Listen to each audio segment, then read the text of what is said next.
नमस्कार दोस्तों, स्वागत है आप सबका एक और न्यू वीडियो में। तो कैसे हैं आप लोग? आई होप अच्छे होंगे, शानदार होंगे, जानदार होंगे, जबरदस्त होंगे। तो दोस्तों, हमने आपको पिछली वीडियो में बताया था कि हमारे चैनल पर जनरल साइंस स्टार्ट होने वाला है। तो जिसमें आज हम आप लोगों को फिजिक्स पढ़ाने वाले हैं। देखिए, सबसे पहले तो फिजिक्स पढ़ाएंगे।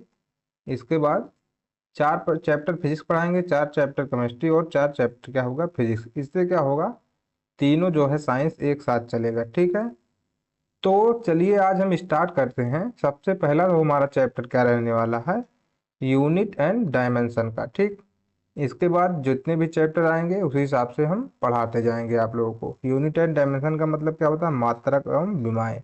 अब देखिए, आप किसी भी कम्पिटिटिव एग्जाम की तैयारी कर रहे हो तो उसमें क्या है, मात्रक और विमाएं से जरूर कोई ना कोई सवाल आता है। एक दो सवाल, तीन सवाल जरूर आ जाता है उसमें।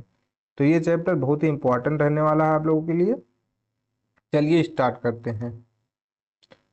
तो हम एकदम बेसिक से लेकर चलेंगे, कोई भी चीज़ पढ़ाएंगे बिल्कुल बेसिक से।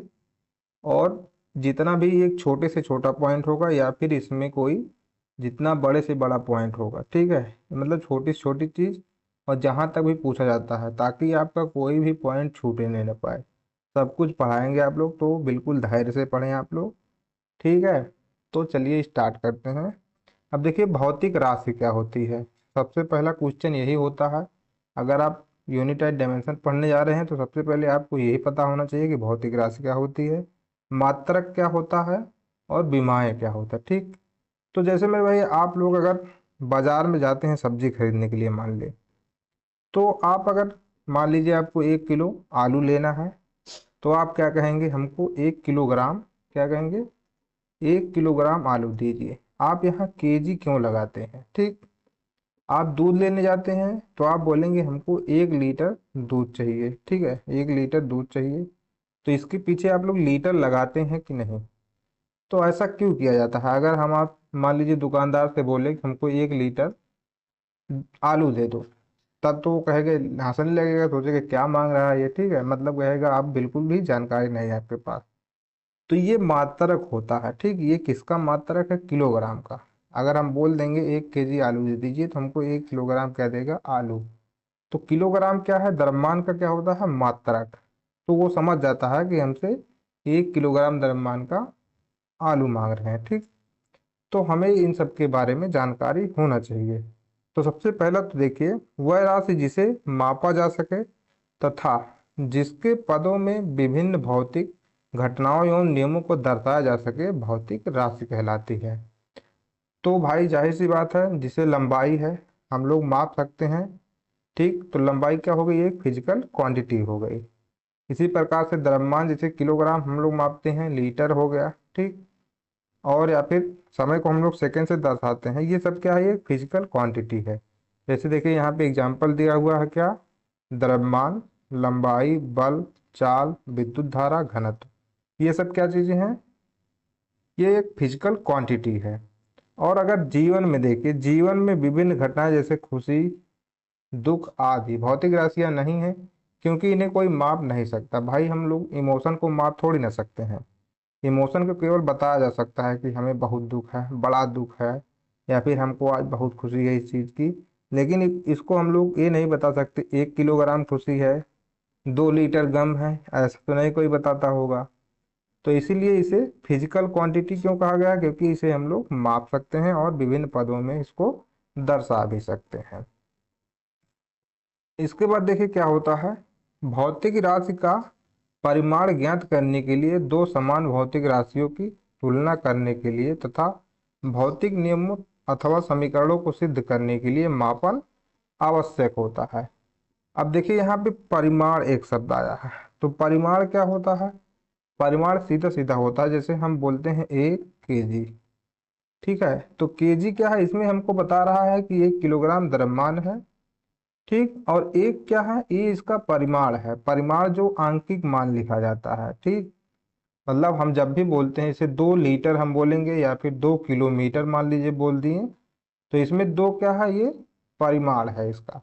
और किलोमीटर क्या है, इसको ये दर्शा रहा है कि 2 किलोमीटर है। ठीक, तो वही चीज होता है भौतिक राशि का परिमाण ज्ञात करने के लिए दो समान भौतिक राशियों की तुलना करने के लिए तथा भौतिक नियमों अथवा समीकरणों को सिद्ध करने के लिए मापन आवश्यक होता है।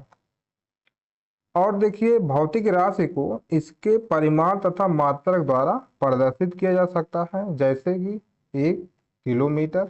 ठीक है। अब देखिए, जब भी हम कोई भौतिक राशि को दर्शाते हैं, अगर हम मान लीजिए लिख लेते हैं यहाँ पे 10 किलोमीटर, इसका मतलब जो है हम 1 किलोमीटर का क्या कर दिए हैं, 10 गुना कर दिए हैं। ठीक।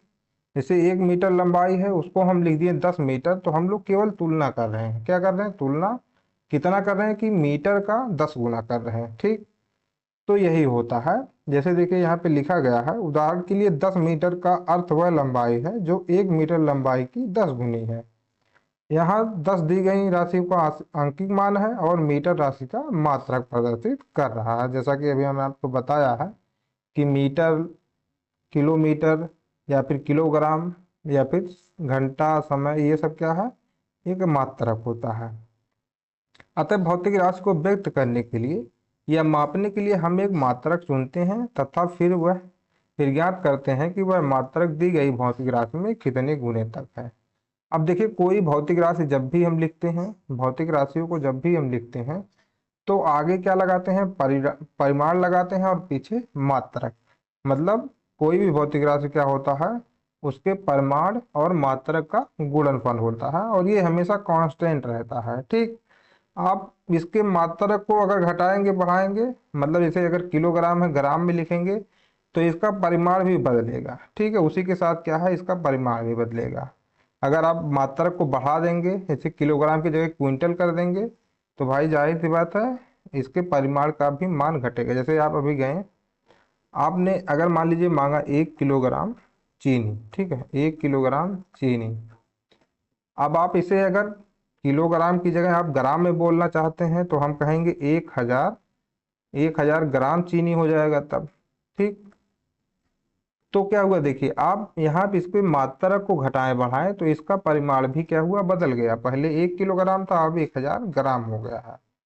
तो ये दोनों चीजें ये एक साथ में चलती हैं, लेकिन ये हमेशा, मतलब जब भी जहां भी मात्रक आएगा वहां इसका परिमाण जरूर साथ में आएगा। ठीक है।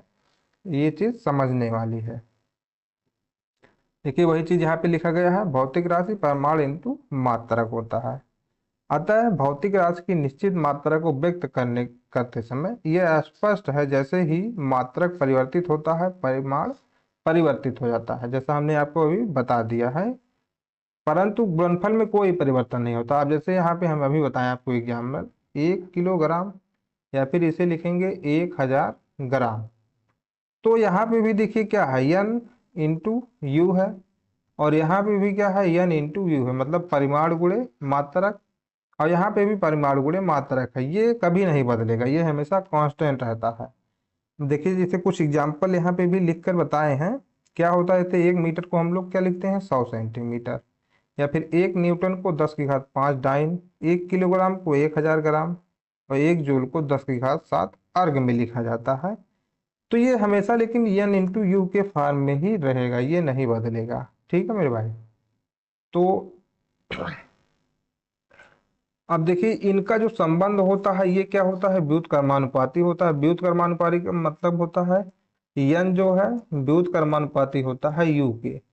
अगर आप लोग जैसे मान लीजिए यहाँ पे 1 मीटर लिखा गया है, ठीक, 1 मीटर लिखा गया है, अगर हम इसका जो है मात्रक को बढ़ाते हैं, ठीक है, मात्रक को बढ़ाएंगे, मतलब मीटर की जगह किलोमीटर कर देंगे, तो ये वाला मान क्या हो जाएगा, घट जाएगा। तब मतलब एक चीज अगर बढ़ाएंगे तो दूसरा घटेगा। ठीक है, एक चीज बढ़ाएंगे तो दूसरा क्या होगा, घटेगा। जैसे देखिए, यहाँ 1 मीटर है, ठीक, यहाँ क्या है, 1 मीटर है, तो हम लोग जैसे ही इसको सेंटीमीटर, मतलब मीटर को छोटा कर दिए सेंटीमीटर में, तो देखिए इसका परिमाण क्या है, 100 हो गया। मतलब एक चीज घटा तो एक चीज बढ़ा है। जैसे 1 न्यूटन है, न्यूटन को 10 की घात 5 डाइन में लिखे, मतलब न्यूटन की जगह हम लोग क्या किए, इसको छोटा, तो परिमाण क्या हो गया, बड़ा हो गया। ये 1 था पहले, अब 10 की घात 5 हो गया। इसी तरीके से ये एक दूसरे के क्या होते हैं, व्युत्क्रमानुपाती होते हैं। ठीक।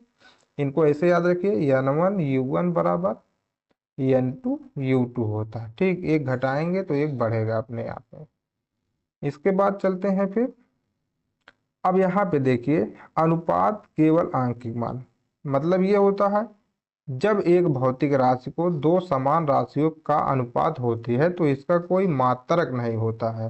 जैसे अभी हम आपसे पूछ ले कि किसी चीज का विशिष्ट गुरुत्व बताओ, ठीक है, विशिष्ट गुरुत्व या फिर आपेक्षिक घनत्व, ठीक, विशिष्ट गुरुत्व या फिर आपेक्षिक घनत्व जब भी हम बताते हैं तो उसका कोई मात्रक नहीं लिखा जाता है। क्यों? क्योंकि आपेक्षिक घनत्व का मतलब यह होता है कि हम एक घनत्व से दूसरे घनत्व की क्या करते हैं, तुलना करते हैं। तो जैसे आपेक्षिक घनत्व बराबर क्या होता है, वस्तु का घनत्व बटे पानी का घनत्व, ठीक। तो यहाँ पे भी देखिए घनत्व है तो घनत्व का मात्रक ही लिखेंगे, जैसे सेंटीमीटर पर किलोग्राम जो भी होता है, और यहाँ पे भी इसका मात्रक लिखेंगे तो ये कट जाएगा और इसका तभी कोई मात्रक नहीं होता है। जैसे विकृति होता है बीमा में परिवर्तन बटे मूल बीमा, तो जब भी हम बीमा में परिवर्तन करते हैं तो वो भी लंबाई ही होगा, ठीक है। और मूल बीमा का मतलब जो भी हो लंबाई चौड़ाई, वो भी क्या होगा, मीटर में ही लिखा जाएगा, ये भी मीटर में लिखा जाएगा, ये भी मीटर में लिखा जाएगा, तो ये कट जाएगा आपस में, ठीक। तो इसका क्या होता है, कोई मात्रक नहीं होता है।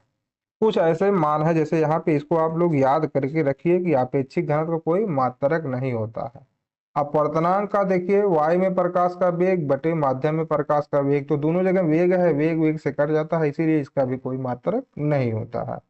इसी तरह विकृति का भी कोई मात्रक नहीं होता है। ये आप लोग इसको इम्पोर्टेंट करके लिख सकते हैं, हमेशा याद रखिए, ये बहुत बार एग्जाम में पूछा भी जा चुका है।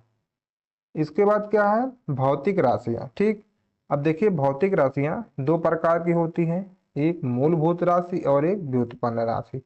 मूलभूत राशि क्या होती है, वो राशियां जिन्हें व्यक्त करने के लिए किसी और राशि की आवश्यकता नहीं होती है, और जो व्युत्पन्न राशियां होती हैं इनको व्यक्त करने के लिए हमें मूलभूत राशियों की आवश्यकता पड़ती है। जैसा कि देखिए यहाँ पे लिखा भी गया है, भौतिक राशियां में कुछ ही राशियां ऐसी होती हैं जो अन्य राशियों से स्वतंत्र होती हैं तथा इन्हें परिभाषित करने के लिए अन्य भौतिक राशियों की आवश्यकता नहीं होती, अतः इन्हें निरपेक्ष राशियां भी कहा जाता है। जैसे हम आप लोग बता देते हैं, जैसे लंबाई हो गया, ठीक, लंबाई, द्रव्यमान, लंबाई, द्रव्यमान और समय, ठीक। अब इन्हें बताने के लिए हमें किसी और चीज की आवश्यकता नहीं होती। लंबाई को हम लोग किस में लिखते हैं, मीटर या फिर किलोमीटर में, ठीक, द्रव्यमान को किलोग्राम में और समय को सेकंड में। तो इसे बताने के लिए हमें किसी और चीज की आवश्यकता नहीं होती है, हम लोग ये लोग स्वतंत्र होते हैं, मतलब इन्हें बताने के लिए किसी और चीज की आवश्यकता नहीं है। इसके बाद देखिए व्युत्पन्न राशियां क्या होती हैं, इन राशियों को मूलभूत राशियों अथवा मूल राशियां, अच्छा ये तो यही है मूलभूत राशि, मूलभूत राशियां भी कहते हैं क्योंकि इन राशियों पर निर्भर रहती हैं। अब देखिए जैसे यांत्रिकी में लंबाई, द्रव्यमान और समय को मूल भौतिक राशि माना गया है। यांत्रिकी मतलब ये फिजिक्स में एक शाखा होती है यांत्रिकी, मैकेनिक्स, उसमें क्या है, लंबाई, द्रव्यमान और समय इन्हें ही मूल भौतिक राशि माना गया है। अगला है व्युत्पन्न राशि। तो देखिए व्युत्पन्न राशि क्या होता है, अन्य सभी भौतिक राशियों को मूलभूत राशियों के मदद से व्युत्पन्न किया जा सकता है, अतः ये राशियां व्युत्पन्न राशियां होती हैं। अब जैसे इसके पहले हम बताएं मूलभूत राशि, तो मूलभूत राशियां अब मैकेनिक्स में क्या है, केवल लंबाई,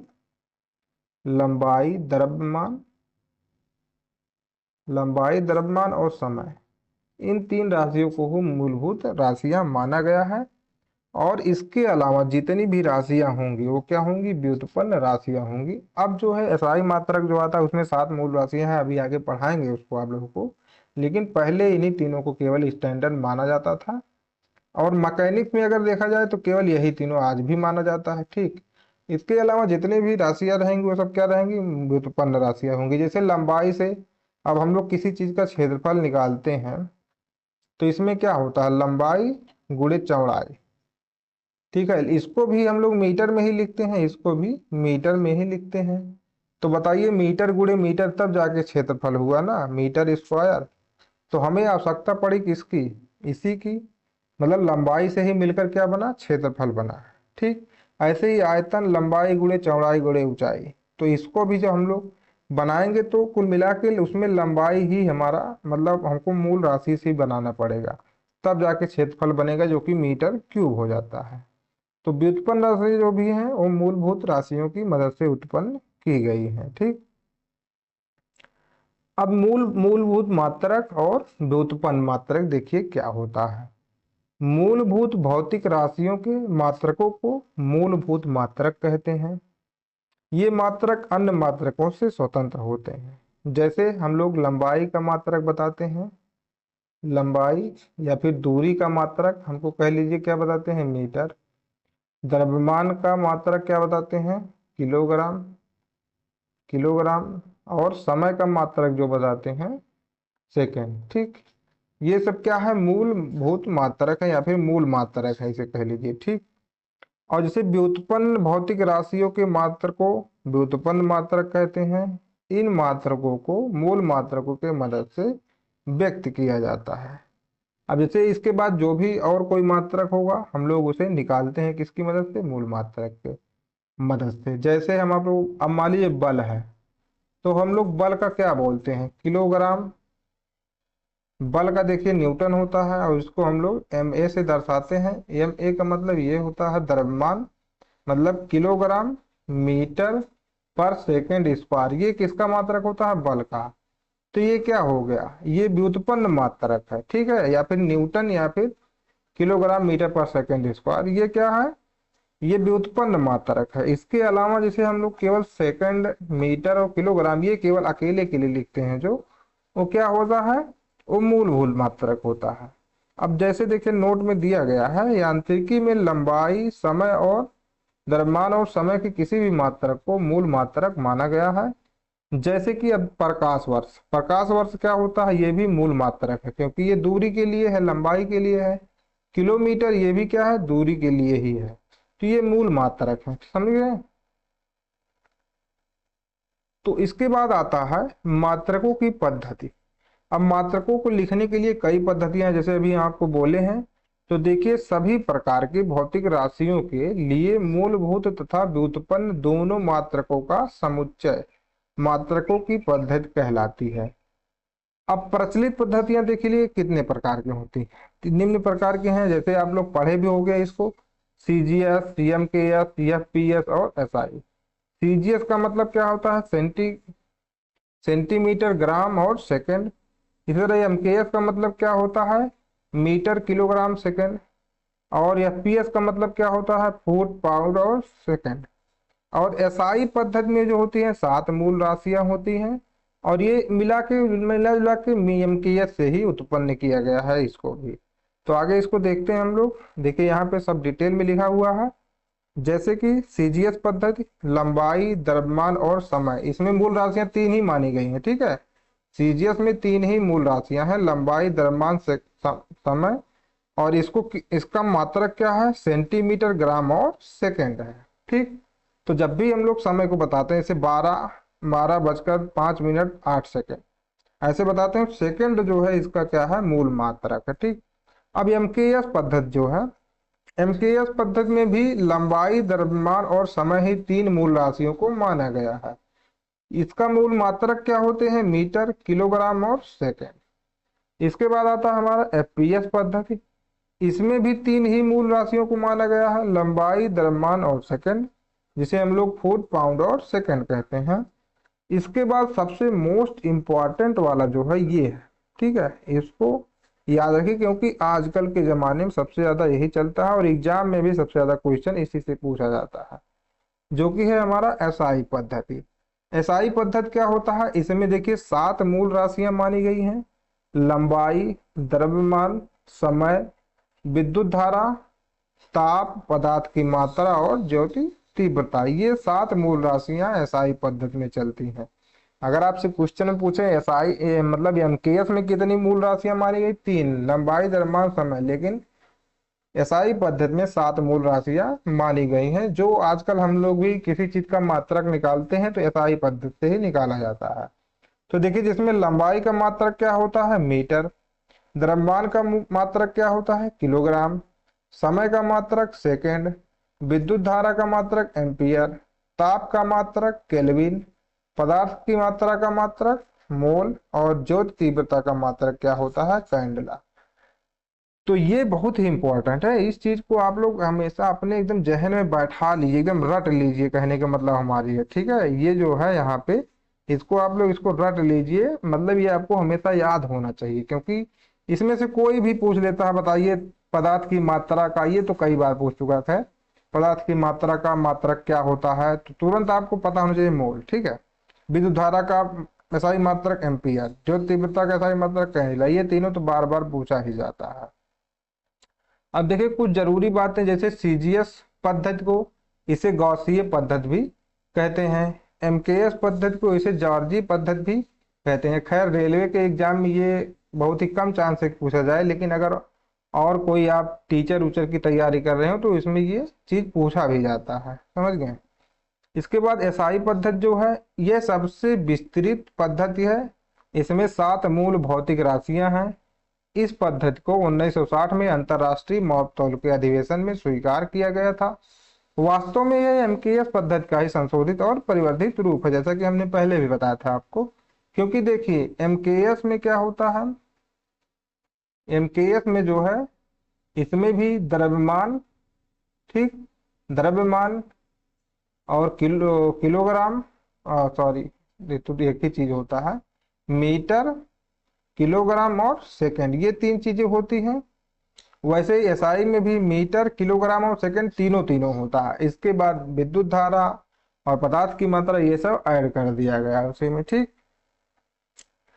अब देखिए यहाँ पे जो है हम पूरा इसको बना दिए हैं बढ़िया से, ताकि ये आप लोग जब इसका रिवीजन करें तो आपको एक अलग चार्ट में मिल जाए। इसे लंबाई का मीटर में, द्रव्यमान को किलोग्राम में, समय को सेकंड में, विद्युत धारा को एम्पियर में, तापमान को केल्विन में और पदार्थ की मात्रा को मोल में, और जो तीव्रता का मात्रक क्या होता है, कैंडला। ये एक पूरा चार्ट है, ये आप लोग बिल्कुल इंपॉर्टेंट लगा के इसको समझ लीजिए, रटना है आपको, ठीक, एकदम रट लीजिए इसको, क्योंकि एग्जाम में और ये तीनों तो बहुत ज्यादा इंपॉर्टेंट है, क्योंकि ये तीनों कई बार पूछ भी चुका है मेरे भाई एग्जाम में, ये तीनों, ठीक, कई बार पूछ चुका है इसको, तो एकदम रट लीजिए इसको। फिर इसके आगे चलते हैं, देखिए क्या है, एसआई पद्धति में 2 संपूरक भौतिक राशियां एवं उनके मात्रक, ठीक। अब एक मात्रक जो होता है, देखिए समतल कोण एक, ठीक है, एक होता है ठोस कोण। अब पहले तो हम लोग समतल कोण समझते हैं क्या होता है।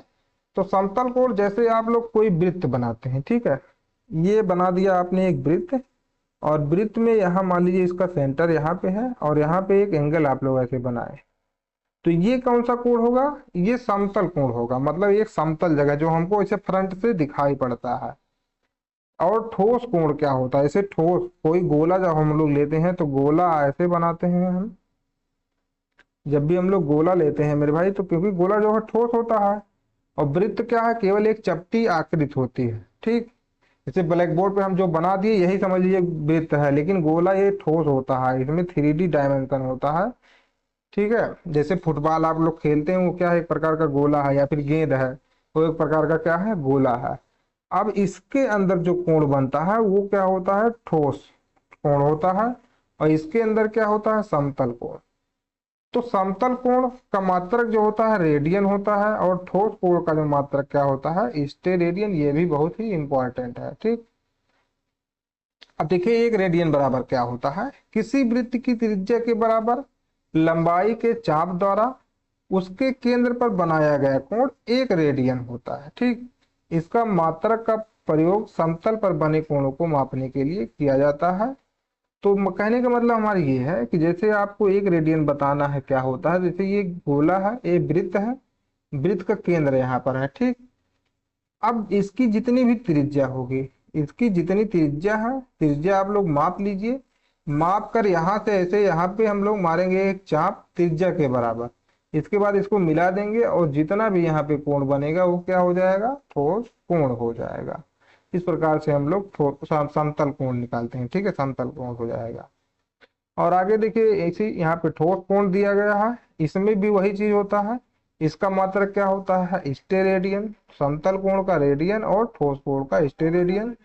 अब देखिए स्टेरेडियन क्या होता है, किसी गोले की सतह पर उसकी त्रिज्या के बराबर उसके भुजा वाले वर्गाकार क्षेत्रफल द्वारा गोले के केंद्र पर बनाए गए कोण को एक स्टेरेडियन कहते हैं। जो कि यहाँ पे देखिए स्पष्ट चित्र में बता दिया गया है। अब ठोस है, ठोस को यहाँ पे हम लोग पहली बात तो बना नहीं सकते डिस्प्ले पर, ठीक है, या फिर ब्लैक बोर्ड पर भी आपको कोई बना के बता नहीं सकता है कि ये ठोस है। बस एक चपटी आकृति बनाई जाती है, आपको अपने माइंड में उसका क्या है एक चित्र पूरा बनाना पड़ता है। और यहाँ पे देखिए ये एक ठोस ही है, ठीक है। ठोस में ये जो एंगल बनाया गया इसको हम लोग क्या कहते हैं, स्टेरेडियन कहा गया है। ये चीज तो बिल्कुल आप याद रखिए, समतल कोण और ठोस कोण। समतल कोण का मात्रक रेडियन और ठोस कोण का स्टेरेडियन, ये कई बार पूछ भी चुका है। समतल कोण और ठोस कोण दोनों ही क्या होते हैं, विमाहीन होते हैं।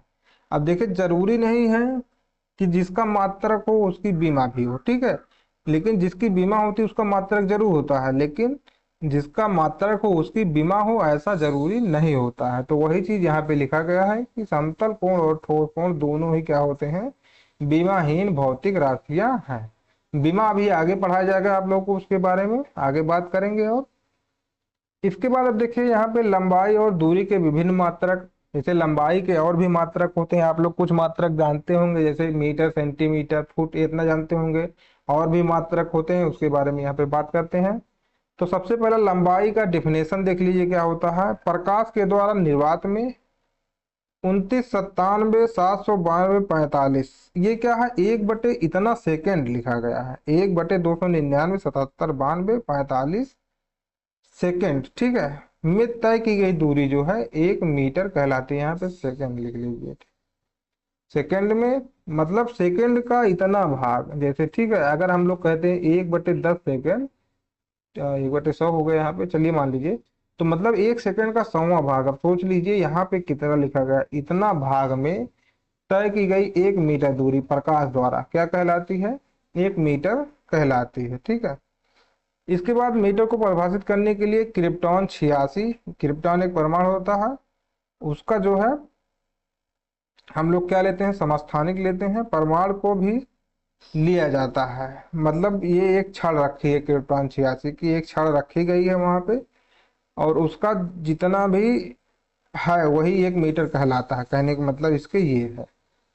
तो हमको और यूनिट यहाँ पे देखिए, एक क्या होता है, एक thermal, x-ray unit, nanometre, angstrom, micron, आप लोग ये चीज सुने भी होंगे। तो वही चीज यहाँ पे है। एक थर्मल क्या होता है, 10⁻⁻15 मीटर। एक एक्सरे यूनिट बराबर क्या होता है, 10⁻⁻13 मीटर। नैनोमीटर आपको पता ही है, 10⁻⁹ मीटर।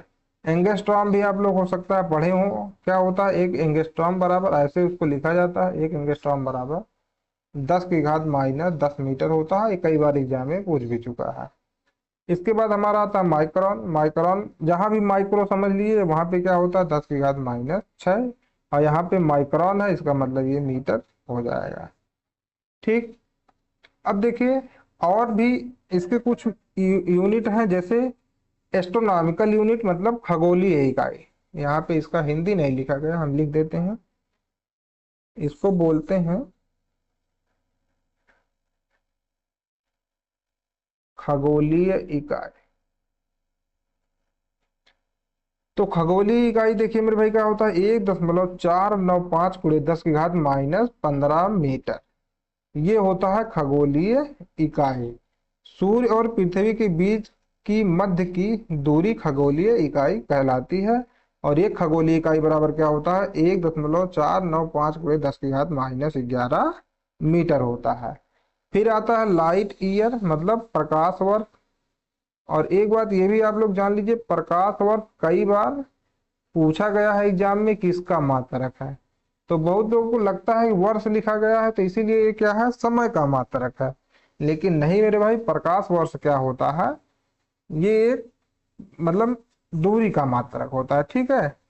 प्रकाश वर्ष क्यों बोलते हैं, क्योंकि प्रकाश द्वारा एक वर्ष में तय की गई दूरी जो होती है, इसीलिए इसको प्रकाश वर्ष बोला जाता है। एक प्रकाश वर्ष बराबर देखिए क्या होता है, 9.46 × 10⁻15 मीटर होता है। निर्वात में प्रकाश द्वारा एक साल में चली गई दूरी एक प्रकाश वर्ष दूरी कहलाती है। कहने का मतलब यह है कि प्रकाश, जैसे मान लीजिए सूर्य से प्रकाश चल रहा है, तो वहां से निकल कर एक साल में जितनी भी दूरी तय करेगा वो वो क्या कहलाएगी दूरी, एक प्रकाश वर्ष दूरी कहलाएगी। इसके बाद देखिए लंबाई का सबसे बड़ा मात्रक जो होता है पारसेक, इसे हम लोग क्या कहते हैं, पारसेक। पारसेक ये सबसे बड़ा मात्रक होता है लंबाई का, जो कि एस्ट्रोनॉमिकल का लगभग दो गुना होता है, ठीक है।